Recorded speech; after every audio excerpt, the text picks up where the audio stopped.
Kali ini saya akan membaca buku resensi dengan judul Komunikasi Politik, Media, dan Demokrasi. Penulis Henry Subiakto dan Rahma Ida, penerbit Rencana Jakarta Prenda Media Group, edisi pertama September 2012. Halaman 242 oleh Yusuf Amrozi, MMT. Prodi Ilmu Komunikasi lain Senam Empel.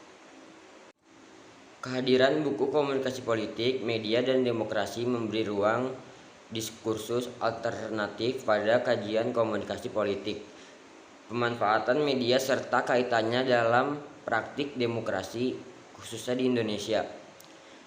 Momentum transisi demokrasi di Indonesia pasca jatuhnya rezim Soeharto dan lahirnya gerakan reformasi memunculkan tatanan baru dalam sistem politik dan sosial budaya di Indonesia.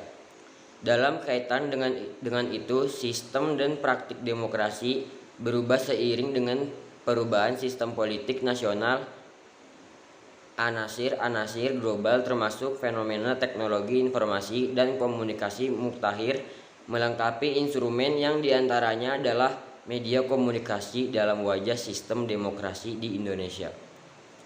Sebagai lazimnya buku kajian dalam ranah komunikasi politik, di dalamnya tidak luput mengulas teori dan konsep komunikasi politik, sejarah kemunculan komunikasi politik di kancah dunia serta komunikasi politik sebagai kembangan disiplin ilmu komunikasi.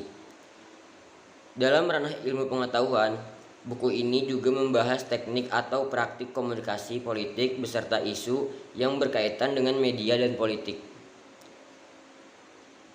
Dengan demikian diharapkan pembaca dan mengembangkan penalaran dan analisis kritis dengan sistem politik.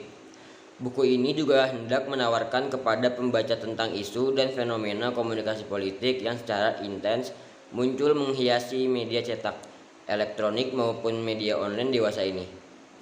Dengan demikian, secara bertahap pembaca diajak memahami bagaimana proses komunikasi politik baik melalui komunikasi formal seperti kampanye pemilu, propaganda maupun retorika politik.